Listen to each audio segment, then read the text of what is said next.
열왕기상 18장 16절에서 29절까지 말씀을 살펴보도록 하겠습니다. 오베드는 엘리야를 통해 말씀하시는 하나님의 명령에 순종하여 아합을 만나러 갑니다. 엘리야의 명령에 이의를 제기했던 오베드의 모습을 생각해보면 아합에게 엘리야의 소식을 전한다는 것은 목숨을 건 일입니다. 오베드가 아합 왕에게 소식을 전한 후에 혹시라도 여호와 영이 엘리야를 다른 곳으로 데려가기라도 한다면 오베드는 아합에게 죽음을 당할 수도 있기 때문입니다. 아합이 오베드의 보고를 듣고 다른 모든 일을 제쳐두고 곧바로 엘리야를 만나기 위해 떠납니다. 아합은 엘리야를 보자 내가 바로 이스라엘을 괴롭게 하는 자라고 부릅니다. 이스라엘의 극심한 기근과 가뭄이 모두 엘리야가 선포한 가뭄 예고 때문이라고 하며 모든 것을 엘리야 탓으로 돌리는 것입니다. 이에 엘리야는 내가 이스라엘을 괴롭게 한 것이 아니라 당신 아합과 당신 아버지의 집 오므리 집안이 괴롭게 하였으니 이는 여호와의 명령을 버렸고 당신이 바알들을 따랐습니다 라고 반격하고 있습니다. 3년 6개월의 가뭄은 이스라엘의 여호와의 명령을 버리고 바알을 섬긴 악행에 대한 하나님의 심판임을 선언하고 있습니다. 안 그래도 아합은 엘리야를 죽이기 위해 혈안이 되어 있는데 당신과 당신 아버지의 집안이 이스라엘을 괴롭게 했다고 책망하니 아합의 기분이 어땠을까요? 지금 당장이라도 죽이고 싶었을 것입니다. 엘리야의 입을 틀어막고 싶었을 것입니다. 엘리야는 자신의 말을 입증하기 위해 이스라엘의 모든 자손과 바알 선지자 450명과 아셀의 선지자 400명을 갈멜산으로 소집해달라고 요청합니다.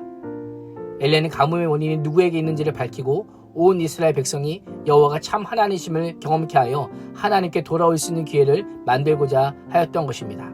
갈멜산은 우상 숭배의 장소로 널리 이용되어 왔던 곳입니다.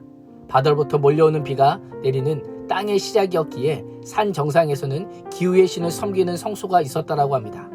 이스라엘과 바알 종교의 거점인 시돈의 중간 지점으로 누가 참 신인지를 대결하기에 매우 적당한 곳이었던 겁니다. 아합이 온 이스라엘 자손과 선지자들을 모으자 엘리야가 온 백성들 앞에 나가 말합니다. 너희가 어느 때까지 둘 사이에서 머뭇머뭇하려느냐라고 선포합니다. 직역하면 두 개의 나뭇가지 위에서 절뚝거리고 있느냐라는 의미입니다. 엘리야는 이스라엘 백성들의 영적인 상태를 절름발이로 비유합니다. 하나님과 바알이라는 나뭇가지 위에 양다리를 거친 채 위태롭게 서서 뒤뚱거리고 있음을 묘사합니다. 마치 술 취한 사람이 비틀비틀하는 것처럼 이스라엘은 하나님과 바알사를 이리저리 왔다 갔다 했던 것입니다. 왜 이렇게 젖들거렸을까요? 하나님이든 바알이든 자신에게 복을 준다면 하나님도 좋고 바알도 좋았던 것입니다. 이름은 하나님의 백성이지만 두 마음을 품고 살았던 것입니다. 우리의 모습은 어떠합니까? 세상과 하나님 사이에서 절뚝거리고 있지는 않습니까?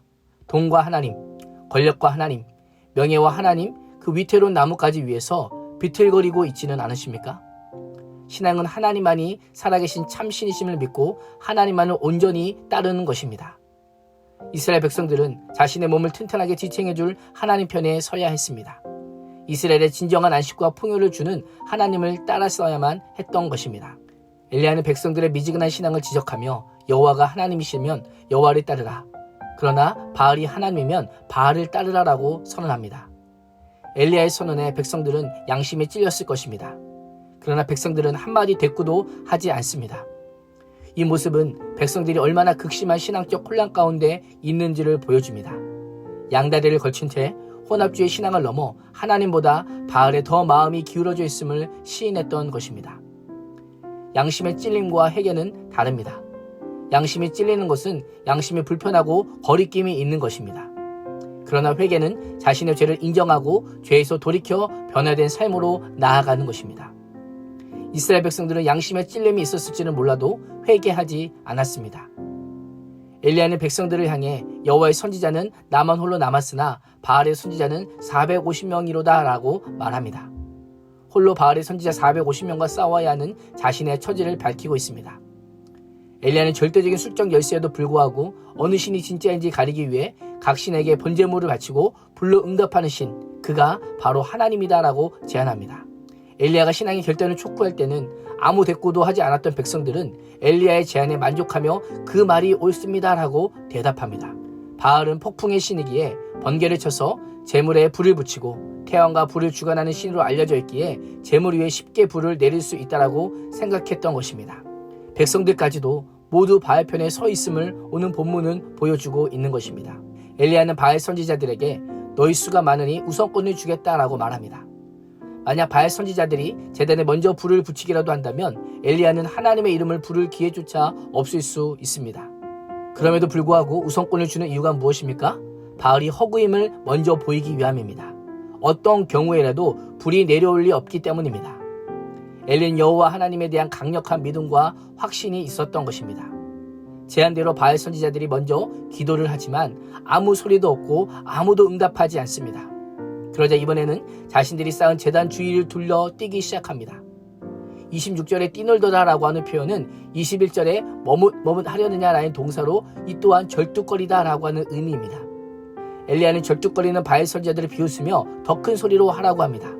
그러자 그들은 더 큰 소리를 질러댑니다. 웃기지 않습니까? 지금 누가 참 신인가를 대결하는 결정적인 순간에 상대편인 엘리야의 말대로 바알 선지자들이 움직이고 있는 것입니다. 27절에 보면 엘리야는 바알의 무기력함을 철저하게 드러내기 위해 인간적인 행동 양식을 나타내는 표현들을 사용합니다.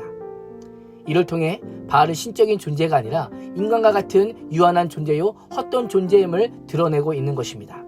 칼과 창으로 자기 몸을 찔러 상하게 하지만 아무 응답하는 자도 없고 아무 돌아보는 자도 없었습니다. 아무도 그들의 기도에 주목하지 않았던 것입니다.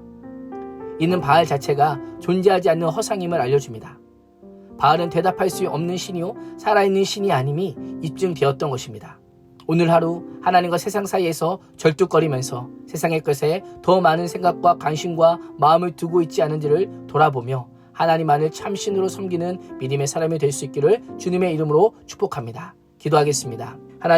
하나님과 세상 사이에서 절뚝거리는 자로 살지 않게 하여 주시고 신앙의 결단을 선포해야 할 때 침묵하지 않고 분명한 신앙 고백으로 참 믿음을 선포하는 자로 살게 하여 주옵소서. 예수님의 이름으로 기도합니다. 아멘.